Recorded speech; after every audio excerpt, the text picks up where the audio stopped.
आप सभी का भक्ति की शक्ति चैनल में स्वागत है।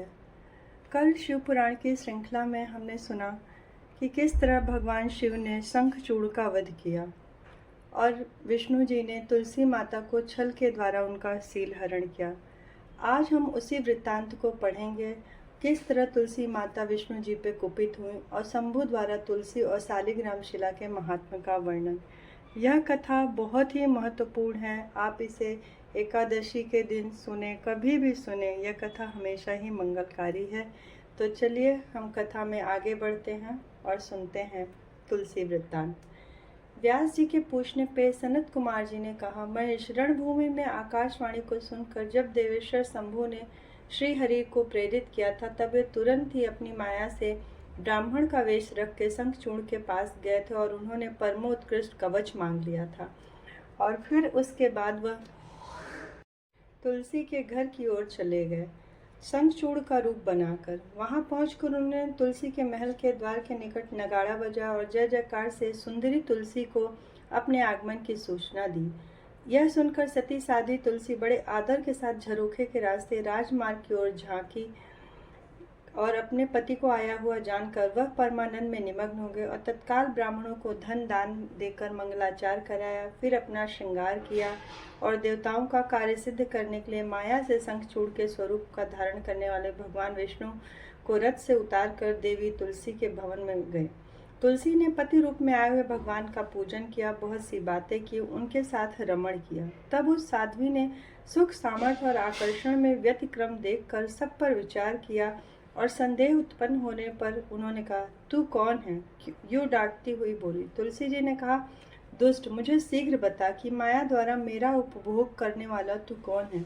तूने मेरा सतीत्व नष्ट कर दिया, अतः मैं अभी तुम्हें शाप देती हूँ।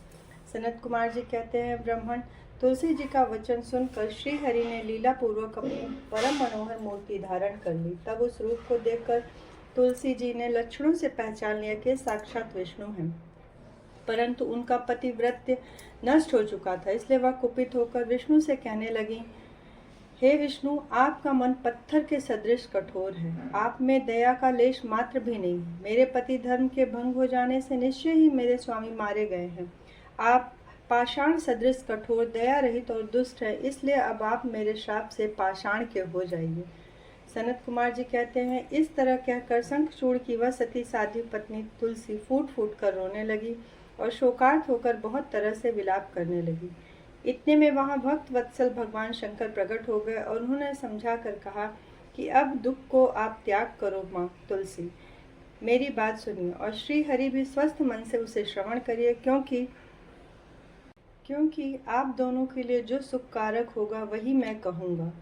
आपने जिस तप को किया था यह उसी तपस्या का फल है, भला अन्यथा कैसे हो सकता है? इसलिए आप उसके अनुरूप ही फल प्राप्त हुआ है। अब आप इस शरीर को त्याग कर दिव्य देह धारण कर लीजिए और लक्ष्मी के समान होकर नित्य श्री हरि के साथ वैकुंठ में विहार करती रहें। आपका यह शरीर जिसे आप छोड़ देंगी नदी के रूप में परिवर्तित हो जाएगा और वह नदी भारतवर्ष में पुण्य रूपा गंडकी के नाम से प्रसिद्ध होगी। महादेवी, कुछ काल के पश्चात मेरे वर के प्रभाव से देव पूजन सामग्री में तुलसी का प्रधान स्थान हो जाएगा।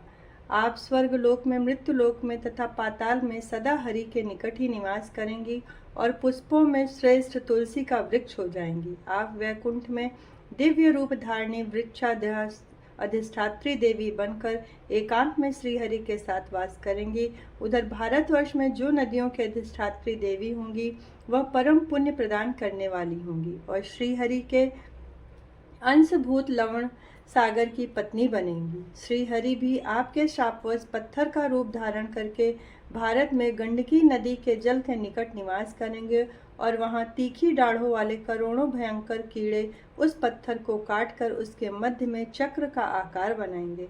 उसके भेद से वह अत्यंत पुण्य प्रदान करने वाली शालिग्राम शिला कहलाएगी और चक्र के भेद से उनका लक्ष्मी नारायण आदि से भी नाम होगा। विष्णु की शालिग्राम शिला और वृक्ष स्वरूप में तुलसी का समागम सदा अनुकूल तथा बहुत ही प्रकार के पुण्यों की वृद्धि करने वाला होगा। जो शालिग्राम शिला के ऊपर से तुलसी पत्र को दूर करेगा उसे जन्मांतर में स्त्री वियोग की प्राप्ति होगी तथा जो शंख को दूर करके तुलसी पत्र को हटाएगा वह भी भार्याहीन होगा और 7 जन्मों तक रोगी बना रहेगा। जो महाज्ञानी पुरुष शालिग्राम, शिला, तुलसी और शंख को एकत्र रखकर उनकी रक्षा करता है वह श्री हरि का प्यारा होता है।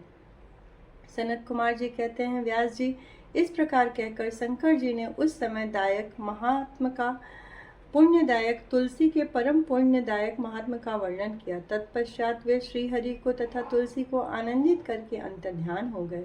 इस प्रकार सदा सत्पुरुषों का कल्याण करने वाले शंभु अपने स्थान को चले गए और शंभु का कथन सुनकर तुलसी को बड़ी प्रसन्नता हुई और उन्होंने अपने शरीर का परित्याग करके दिव्य रूप धारण किया। तब कमलापति विष्णु उन्हें साथ लेकर वैकुंठ को गए। उनके छोड़े हुए शरीर से गंडकी नदी प्रकट हुई और भगवान अच्युत भी उनके तट पर मनुष्यों को पुण्य प्रदान करने वाली शिला के रूप में परिणित हो गए। उनमें कीड़े अनेक प्रकार के छिद्र बनाते रहे और जो शिलाएं गंडकी के जल में गिरती हैं वे परम पुण्य पद प्राप्त होती हैं और जो स्थल पे ही रह जाती हैं उन्हें पिंगला कहा जाता है। वे प्राणियों के लिए संताप कारक होती हैं। व्यास जी, इस प्रकार आपके अनुसार मैंने शंभु का सारा चरित्र जो पुण्य प्रदान तथा मनुष्यों की सारी कामनाओं को पूर्ण करता है वह मैंने आपको कह सुनाया। उमा द्वारा शंभु के नेत्र मूंद लिए जाने पर अंधकासुर का जन्म और हिरण्याक्ष की पुत्रार्थ तपस्या और शिव का उसे पुत्र रूप में अंधक को देना। व्यास जी ने कहा, ऐश्वर्यशाली मुनिवर, वह अंधक कौन था और भूतल पर किस वीरवान के कुल में उत्पन्न हुआ? दैत्यों में प्रधान तथा महामनुष्य उस बलवान अंधक का स्वरूप कौन है? वह किसका पुत्र है, यह बताइए। एक समय भगवान शंकर को विहार करने की इच्छा हुई। तब वे पार्वती और गणों के साथ अपने निवास भूत कैलाश पर्वत से चलकर काशीपुरी में आए। वहां उन्होंने उस पुरी को अपनी राजधानी बनाया और भैरव नामक वीर को उसका रक्षक नियुक्त किया। फिर पार्वती जी के साथ रहते हुए वे भक्तजनों को सुख देने वाले अनेक प्रकार की लीलाएं करने लगे। एक समय वे उसके वरदान के प्रभाववश अनेकों वीराग्रगण गणेश्वरों और शिवा के साथ मंदराचल पे गए और वहां भी तरह तरह की क्रीड़ाएं करने लगे। एक दिन जब प्रचंड पराक्रमी कपर्दी शिव मंदराचल की पूर्व दिशा में बैठे थे, उसी समय गिरिजा ने नर्म क्रीड़ावश उनके नेत्र बंद कर दिए। इस प्रकार जब पार्वती ने मूंगे, सुवर्ण और कमल की प्रभा वाले अपने कर कमलों से हर के नेत्र बंद किए, तब उनके नेत्रों के मुझ जाने के कारण वहां क्षण भर में घोर अंधकार फैल गया। पार्वती के हाथों का महेश्वर के शरीर से स्पर्श होने के कारण शंभु के ललाट में स्थित अग्नि से संतप्त होकर मद जल प्रकट हो गया और जल की बहुत सी बूंदें टपक पड़ी। तदंतर उन बूंदों ने एक गर्भ का रूप धारण किया और उससे एक ऐसा जीव प्रकट हुआ जिसका मुख विकराल था। वह अत्यंत भयंकर, क्रोधी, कृतघ्न, अंधा, कुरूप, जटाधारी, काले रंग का, मनुष्य से भिन्न, बेडौल और सुंदर बालों वाला था। उसके कंठ से घोर घोर शब्द निकल रहे थे। वह कभी गाता, कभी हंसता और कभी रोने लगता तथा जबड़ों को चाटते हुए नाच रहा था। उस अद्भुत हृदय वाले जीव के प्रकट होने पर शंभु पार्वती जी से बोले, प्रिय, मेरे नेत्रों को मूंद कर तुमने ही तो यह कर्म किया है, फिर तुम उससे भय क्यों कर रही हो? शंकर जी के उस वचन को सुनकर गौरी हंसी और उनके नेत्रों पर से अपना हाथ हटा लिया। फिर तो वहां प्रकाश छा गया, परंतु उस प्राणी का रूप भयंकर ही बना रहा। अंधकार से उत्पन्न होने के कारण उनके नेत्र भी अंधे थे। तब वैसे प्राणी को प्रकट हुआ देखकर गौरी ने महेश्वर से पूछा, आप मुझे सच बताइए कि हम लोगों के सामने ये प्रकट हुआ बेडौल प्राणी कौन है और अत्यंत भयंकर है? किस निमित्त को लेकर किसने इसकी सृष्टि की और यह किसका पुत्र है? तब ने कहा, जब लीला रचने वाले तथा तीनों लोकों की जननी गौरी ने सृष्टिकर्ता की उस अंधी सृष्टि के विषय में प्रश्न किया, तब भगवान शंकर ने प्रिया के उस वचन को सुनकर मुस्कुराया और इस प्रकार बोले, अद्भुत चरित्र रचने वाले अंबिके, सुनो। जब आपने मेरे नेत्र मूंद लिए थे उसी समय यह अद्भुत एवं प्रचंड पराक्रमी प्राणी मेरे पसीने से प्रकट हुआ। इसका नाम अंधक है और इसको उत्पन्न करने वाली आप ही हो। अतः सखियों सहित आप करुणापूर्वक इनके गणों से यथा योग्य रक्षा करते रहना चाहिए। इस प्रकार बुद्धिपूर्वक विचार करके आप यह सब कार्य करिए। सनत कुमार जी कहते हैं, अपने स्वामी के ऐसे वचन सुनकर गौरी का हृदय करुणाद्र हो गया और वे अपनी सखियों सहित अंधक की अपने पुत्र की भांति नाना प्रकार के उपायों द्वारा रक्षा करने लगे। शिशिर ऋतु आने पर दैत्य हिरण्याक्ष पुत्र की कामना से उसी वन में आए और उनकी पत्नी ने उनके ज्येष्ठ बंधु की संतान परंपरा को देखकर संतानार्थ तपस्या के लिए प्रेरित किया। वहां वह कश्यप नंदन हिरण्याक्ष वन का आश्रय ले पुत्र प्राप्ति के लिए तप करने लगे। उनके मन में महेश्वर के दर्शन की इच्छा हुई, अतः वह क्रोध आदि दोषों को अपने काबू में करके ठूंठ की बात निश्चल होकर समाधिस्थ हो गए। जब उनकी ध्वजा में वृक्ष का चिन्ह वर्तमान था तथा जो पिनाक धारण करने वाले वे महेश उनकी तपस्या से पूर्णतः प्रसन्न होकर उन्हें वर प्रदान करने के लिए चले और उस स्थान पर पहुंचकर हिरण्याक्ष से बोले, हे दैत्यनाथ, अब आप अपनी इंद्रियों का विनाश मत करिए। किस लिए आपने इस व्रत का आश्रय लिया? अपना मनोरथ प्रकट करिए। मैं वरदाता शंकर हूँ और आपको जो अभिलाषा है वह मैं आपको दूंगा।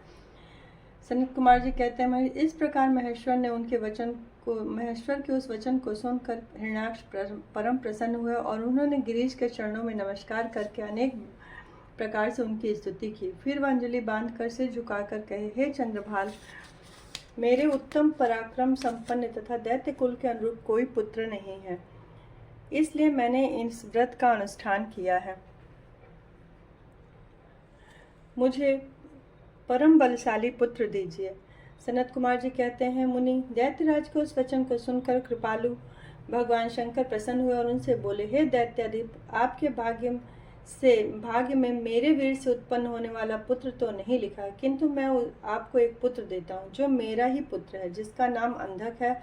वह आपके ही समान पराक्रमी और अजेय है। संपूर्ण दुखों को त्याग कर आप उसे पुत्र रूप से वरण करिए।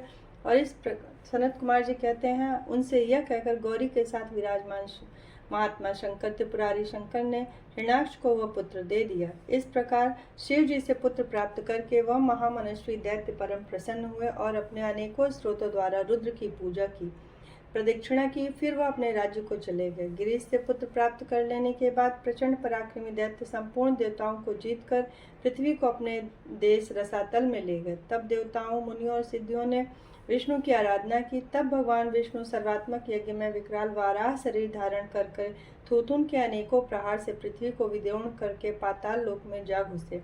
वहां उन्होंने कभी न टूटने वाली अपनी डाढ़ों से थूथुन से सैकड़ों दैत्यों का कचूमर निकाला और अपने वज्र सदृश कठोर पाद प्रहारों से निशाचरों की सेना को मर डाला। तत्पश्चात अद्भुत एवं प्रचंड तेजस्वी विष्णु ने करोड़ों सूर्यों के हिरण्याक्ष के प्रज्वलित सिर को काट दिया और दैत्यों को जलाकर भस्म कर दिया। यह देखकर देवराज इंद्र को बड़ी प्रसन्नता हुई और उन्होंने उस असुर राज्य पर अंधकासुर को अभिषिक्त कर दिया। फिर महात्मा इंद्र विष्णु को अपनी डाढ़ों द्वारा पाताल लोक से निकाल पृथ्वी को लाते हुए देखकर परम प्रसन्न हुए और अपने स्थान पर आकर पूर्ववत स्वर्ग और भूतल की रक्षा करने लगे। इधर वाराह रूप धारण करके उत्तम कार्य करने वाले उग्र रूपधारी श्री हरि समस्त देवों, मुनियों और पद्म योनि ब्रह्मा द्वारा प्रशंसित होकर अपने लोक को चले गए।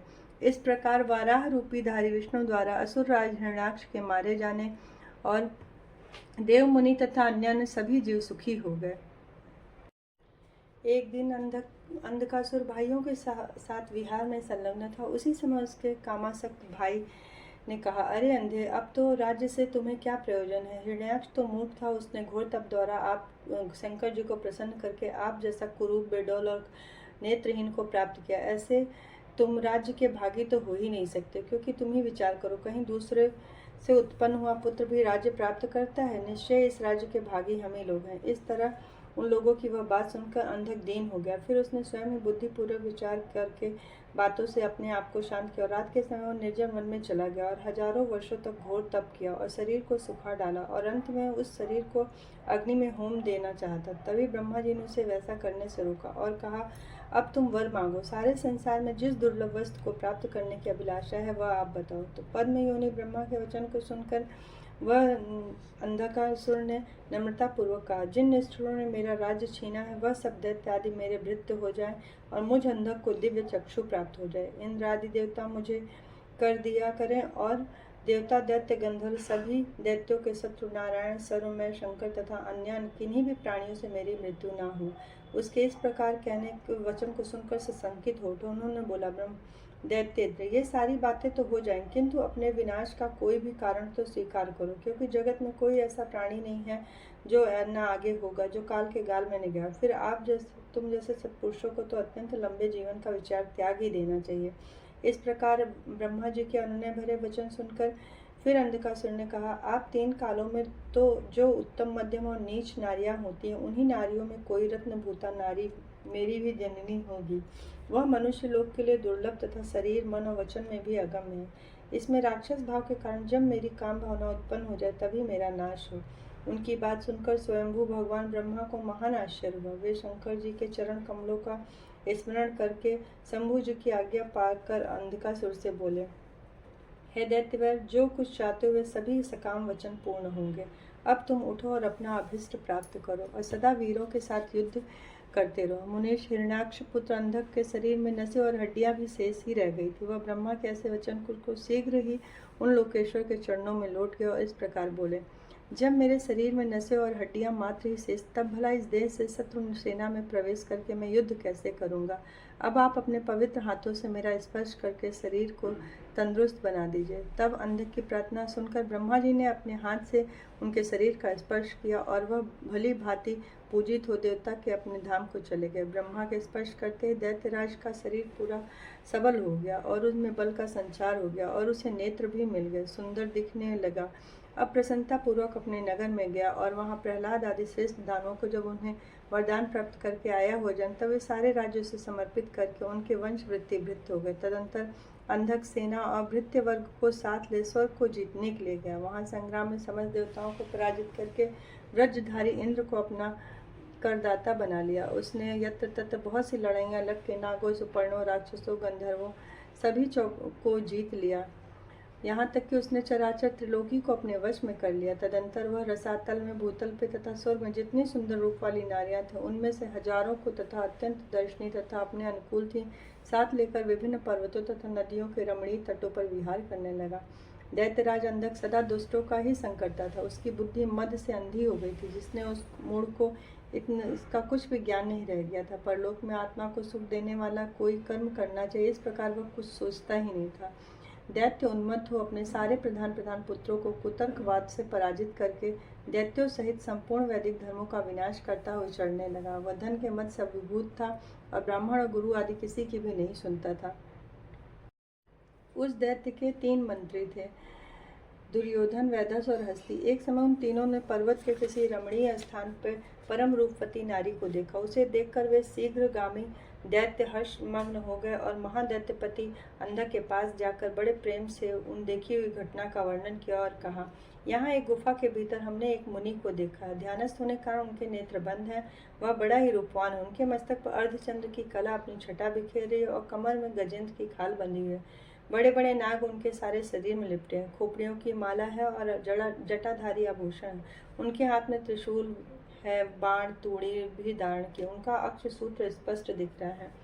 उनकी 4 भुजाएं हैं और उन्हीं की आकृति अत्यंत गौर है। उस पर भस्म का अनुलेप लगा हुआ है। उन बैठे हुए तपस्वी के पार्श्व भाग में हमने एक शुभ लक्षण संपन्ना नारी को भी देखा। वह भूतल पर रत्न स्वरूप है। उनका रूप बड़ा मनोरम है। तरुणी होने के नाते वह मन को मोहने लेती हैं। मूंगे, मोती, मणि, सुवर्ण, रत्न और उत्तम वस्त्रों सुसज्जित हैं। उनके गले में सुंदर मालाएं हैं। वह इतनी सुंदर हैं जैसे एक बार देख लिया तो उसी का नेत्र धारण करना सफल है। फिर इसे इस लोक में अन्य वस्तुओं को देखने से कोई प्रयोजन नहीं है। इस प्रकार उन्होंने अंधक से सारी बात कही। मुनिश्रेष्ठ, मंत्रियों के उस वचनों को सुनकर दैत्यराज अंधकासुर कामातुर हो उठा। उसके उस शरीर में काम छा गया। फिर तो उसने तुरंत ही दुर्योधन आदि अपने मंत्रियों को मुनि के पास भेज के वहां जाकर मुनीश्वर को प्रणाम करके अंधकासुर का संदेश कहा। बदले में शिव जी का उत्तर सुनकर लौट आए और अंधक से बोले, आप तो संपूर्ण दैत्यों के स्वामी। फिर भी उन महान पराक्रमी वीरवर तपस्वी मुनि ने अपनी बुद्धि से त्रिलोकी को तृण के समान समझकर हंसते आपके लिए ऐसी बातें कही हैं। उन्होंने कहा, निशाचर का शौर्य और धैर्य अस्थिर है। वह दानव, कृपण, सत्वहीन, क्रूर, कृतघ्न और सदा ही पाप कर्म करने वाला है। उसे सूर्यपुत्र यम का भय नहीं है। कहाँ तो मैं और मेरे दारुण शस्त्र मृत्यु को भी संत्रस्त कर देने वाला युद्ध, और कहाँ वह वानर सम्मुख वाला डरपोक निशाचर जिसके सारे अंग बुढ़ापे से जर्जर हैं। मेरी सेना भी तो नहीं के बराबर। फिर भी यदि मुझ में कुछ सामर्थ्य हो तो युद्ध के लिए तैयार हो जाओ और आकर कुछ अपनी करतूत दिखा। मेरे पास तुझ जैसे पापियों का विनाश करना व्रज सरीखा भयंकर शस्त्र है और तुम्हारे शरीर तो कमल के समान कोमल है। ऐसी दशा विचार करके तुझे जो रुचिकर प्रतीत होगा सुनो। मुनिवर मंत्रियों की बात सुनकर पार्वती पर मोहित हुआ। कामांध राक्षस विशाल सेना लेकर चल दिया और वहां पहुंचकर नंदीश्वर से युद्ध करने लगा। बड़ा भयानक युद्ध हुआ और उस समय युद्ध स्थल में मांस रक्त की कीच मच गई। सिर कटे, धड़ नाच रहे, कच्चा मांस खाने जानवर चारों ओर व्याप्त थे। बड़ा भयंकर लग रहा था। थोड़ी ही देर में सारे दैत्य भाग खड़े हुए। तब पिनाकधारी भगवान शंकर ने दक्ष कन्या सती को भली भांति धीरज बंधाते हुए कहा, मैंने जो पहले अत्यंत भयंकर महान पाशुपत व्रत का अनुष्ठान किया था, उसमें रात दिन तुम्हारे प्रसंगवश जो हमारी सेना का विनाश हुआ है, वह विघ्न सा आ पड़ा है। देवी, मरण धर्मा प्राणियों का जो अमरों पर आक्रमण हुआ है, वह मानव पुण्य का विनाश करने वाला कोई ग्रह। अतः अब मैं पुनः किसी निर्जन वन में जाकर उस परम अद्भुत दिव्य व्रत की दीक्षा लूंगा और कठिन व्रत का अनुष्ठान करूंगा। सुंदरी, आपका शोक और भय दूर हो जाना चाहिए। मुनि इतना कहकर उग्र प्रभावशाली भगवान शंकर धीरे से अपना सिंगा बजाकर एक अत्यंत भयंकर पावन वन में चले गए। वहां जाकर 1000 वर्षों के लिए पाशुपात व्रत के अनुष्ठान में तत्पर हुए। इस व्रत का निभाना देवों और असुरों की शक्ति के बाहर है।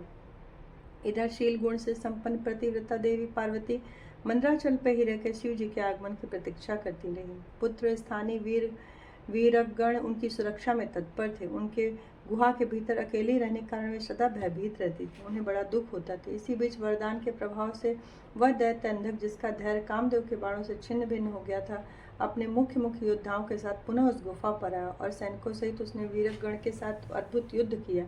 उस समय सभी वीरों ने अन्न, जल और नींद का परित्याग कर इस लगातार युद्ध किया। 505 दिन रात तक चलता रहा। अंत में दैत्यों की भुजाओं से छूटे हुए आयुधों के प्रहार से नंदीश्वर का शरीर घायल हो गया, जिससे वे गुहा द्वार पर ही गिर पड़े और मूर्छित हो गए। उनके गिरने से गुहा का सारा दरवाजा ढक गया, जिससे उसका खुला जाना संभव। फिर दैत्यों ने 2 ही घड़ी में सारे वीरगण को अपने अस्त्र समूहों से आच्छादित कर दिया और तब पार्वती ने भगवान विष्णु और ब्रह्मा जी का स्मरण किया।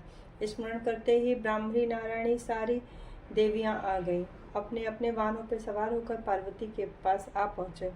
कुछ समय बाद भगवान शिव भी आ गए। फिर तो घोर युद्ध हुआ। तदंतर शुक्राचार्य को संजीवनी विद्या के द्वारा दैत्यों को जीवित करता देखकर शिव जी उनको निगल गए। इसके साथ ही दैत्य ढीले पड़ गए। अंधक महान पराक्रमी वीर और त्रिपुरहंता शिव के समान बुद्धिमान था। सैकड़ों वरदान मिलने के कारण वह उन्माद के वशीभूत हो गया था। बहुसंख्यक शस्त्र शास्त्रों की चोट से उसका शरीर जर्जर था। फिर भी शिव जी पर विजय पाने के लिए उसने दूसरी माया रची और प्रलयकालीन अग्नि के समान शरीर धारण कर भूतनाथ त्रिपुरारी शंकर ने अपने त्रिशूल से उसे बुरी तरह छेड़ डाला। तब भूतल पर गिरे हुए इसके रक्त कणों से अनेक अंधक प्रकट हो गए। उनसे सारी रणभूमि व्याप्त हो गई। वे विकृत मुख वाले भयंकर राक्षस अंधक के सदृश पराक्रमी थे। इस प्रकार जब पशुपति द्वारा मारे गए सैनिकों के गांव से निकले हुए अत्यंत रक्त बिंदुओं से दूसरे सैनिक उत्पन्न होने लगे, तब बहुत सी भुजा रूपी लताओं द्वारा आक्रांत होने के कारण कुपित हुए बुद्धिमान भगवान विष्णु ने प्रमथनाथ शिव को बुलाकर योग बल से एक ऐसा अजेय स्त्री रूप धारण किया, जिसका मुख विकृत था और रूप उग्र, विकराल और कंकाल मात्र था। वह स्त्री रूप शंभु के कान से निकला था। तब उन देवी ने रणभूमि में उपस्थित अपने युगल चरणों से पृथ्वी को अलंकृत किया। सभी देवता उनकी स्तुति करने लगे। तत्पश्चात भगवान ने उनकी बुद्धि को प्रेरित किया और वे क्षुधार्थ होकर रण के मुहाने पर सैनिकों के तथा दैत्यराज के निकले हुए शरीर से खून को पान करने लगी, जिससे राक्षसों का उत्पन्न होना बंद हो गया। फिर एकमात्र अंधक ही बचा।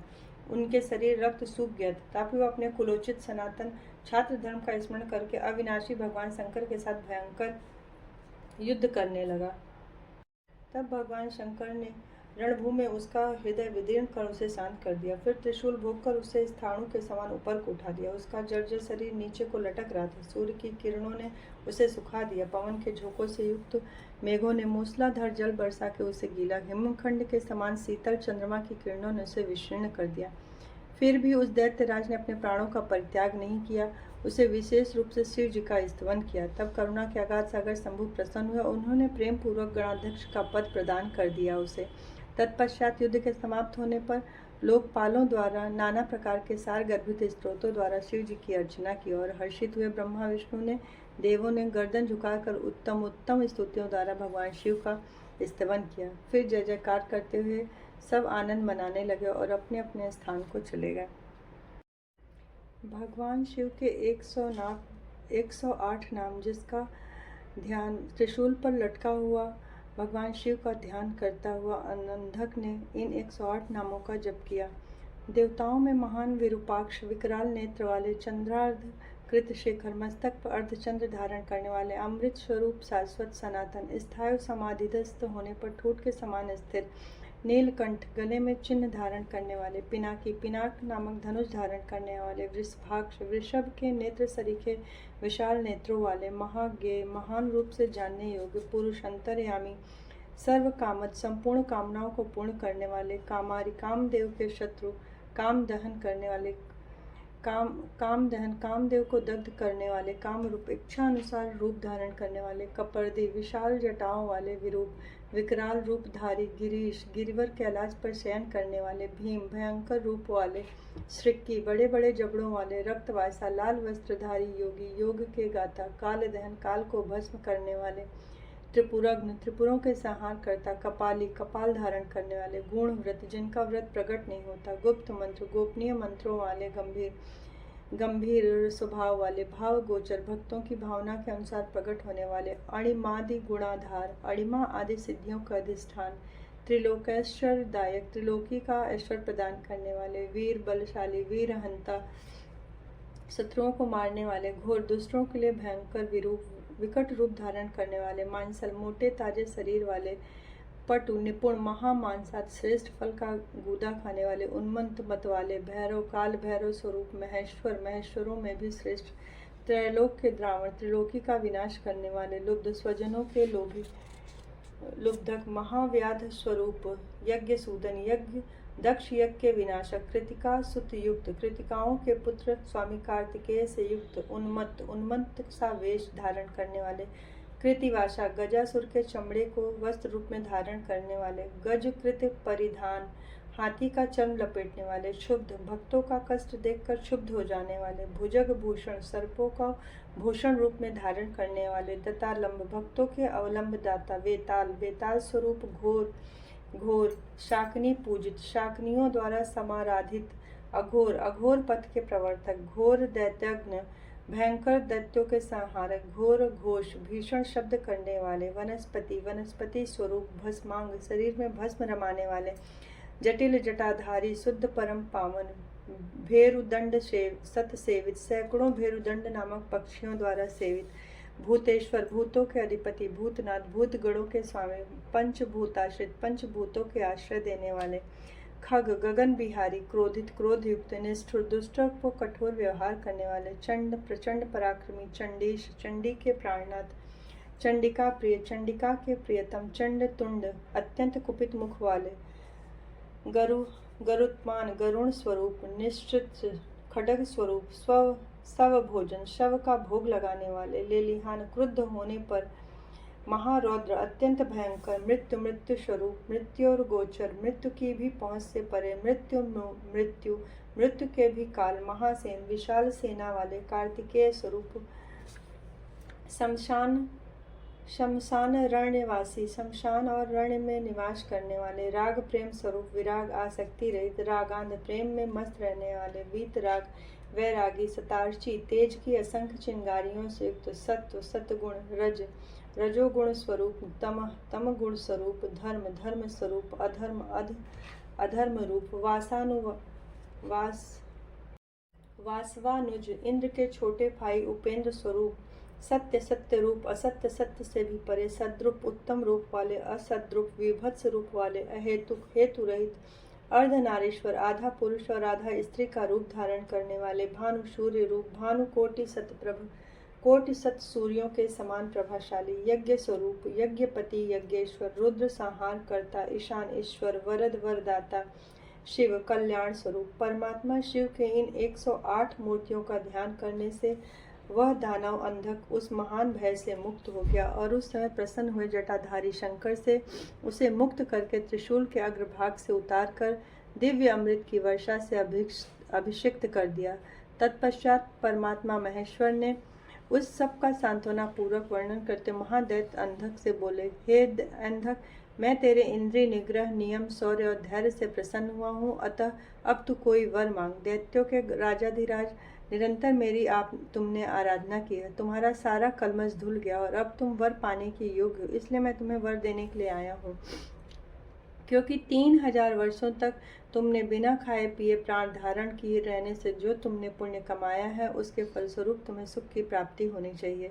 इस प्रकार भगवान शिव की बात सुनकर अंधक ने भूमि पर अपने घुटने टेक दिए और फिर हाथ जोड़कर कहा, हे भगवान उमापति, आपकी महिमा जाने बिना मैंने पहले रणांगण में आपको वाणी से आपको जो दीनहीन तथा नीच कहा, उस मूर्खतावश जो मैंने निंदित कर्म किया है, उन सबको आप अपने मन में स्थान न दें और उसे भूल जाएं। हे महादेव, मैं अत्यंत उक्षा और दुखी हूँ और काम दोषवश पार्वती के विषय में जो दूषित भावना मैंने करी उसे आप क्षमा कर दें। आपको तो अपने कृपण दुखी और दीन भक्त पर सदा ही दया करनी चाहिए। मैं उसी तरह का एक दीन भक्त हूँ, आपकी शरण में आया हूँ। मैंने आपके सामने अंजलि बांधकर अब आपको मेरी रक्षा करनी चाहिए। हे जगत जननी माता पार्वती देवी, आप मुझ पर प्रसन्न हो जाएं और सारे क्रोध को त्याग कर मुझे कृपा दृष्टि से देखें। हे चंद्रशेखर, कहाँ इनका भयंकर क्रोध और कहाँ मैं तुच्छ दैत्य। चंद्रमौली, आप किसी प्रकार से मैं सहन नहीं कर सकता। हे शिव, कहाँ तो आप परम उदार और कहाँ मैं बुढ़ा मृत्यु तथा काम क्रोध आदि दोषों से वशीभूत हूँ। मेरी आपके साथ क्या हे तुलना है। हे महाबली वे अंधक, महेश्वर ने कहा, मेरी कृपणता पर विचार करके अब क्रोध के वशीभूत मत हो। आप चंद्रमा के समान वर्ण वाले शिव ने इस प्रकार पार्वती के गुरुता के गौरवश नित्य मात्र का दृष्टि से देखूं। मैं नित्य आप दोनों का भक्त बना रहूं। देवताओं के साथ सदा साथ होने वाला मेरा वैर दूर हो जाए और मैं शांति चित्त हो योग चिंतन में गणों के साथ निवास करूं। हे प्रभु, मेरे ऊपर कृपा करें, यही उत्तम वर मुझे प्रदान कीजिए। इस प्रकार मुनिसत्तम इतनी बात कहकर दैत्य राजमाता पार्वती की ओर देखकर त्रिनयन शंकर का ध्यान करता हुआ मौन हो गया और तब रुद्र ने उसे कृपा दृष्टि देखा और उसकी दृष्टि पड़ते ही अपने पूर्व वृत्तांत तथा अद्भुत जन्म का उसे स्मरण हुआ। इस तरह घटना का स्मरण होते उसका मनोरथ पूर्ण हो गया और फिर तो माता पिता अपने उमा महेश्वर को प्रणाम करके वह कृतकृत्य हो गया और उस समय पार्वती तथा बुद्धिमान शंकर ने उनका मस्तक सूंघ कर प्यार किया। इस प्रकार अंधक ने प्रसन्न हो चंद्रशेखर से अपना सारा मनोरथ प्राप्त कर लिया और महादेव की कृपा से अंधक को परम सुखद गणाध्यक्ष पद प्राप्त हो गया। शुक्राचार्य की घोर तपस्या और शिव जी से मृत्युंजय मंत्र का प्राप्त होना। वाराणसी में शुक्राचार्य ने वाराणसी में जाकर प्रभावशाली विश्वनाथ का ध्यान करके शिवलिंग की स्थापना की और वहां पे उसके सामने एक परम रमणीय कूप तैयार कराया। फिर प्रयत्न पूर्वक उस देवेश्वर को 1,00,000 बार द्रोण भर के पंचामृत से तथा बहुत से सुगंधित द्रव्यों से स्नान कराया। फिर 1000 बार प्रीतिपूर्वक चंदन, यक्ष, कर्दम और सुगंधित उपटन का लिंग पर अनुलेप किया। तत्पश्चात सावधानी के साथ प्रेम पूर्वक राजचंपक, धतूरा, कनेर, कमल, मालती, कर्णिकार, मल्लिका, सतपत्री, सिंधुवार, नागकेसर, केसर, नवमल्लिक, बेल, मोगरा तथा सुगंध बहुत तरह के विभिन्न पुष्पों द्वारा उनका पूजन किया। प्रत्येक पुष्पों और अन्य पल्लवों से नाना प्रकार के रमणीय पत्रों और सुंदर कमलों से शंकर जी की विधिवत अर्चना की।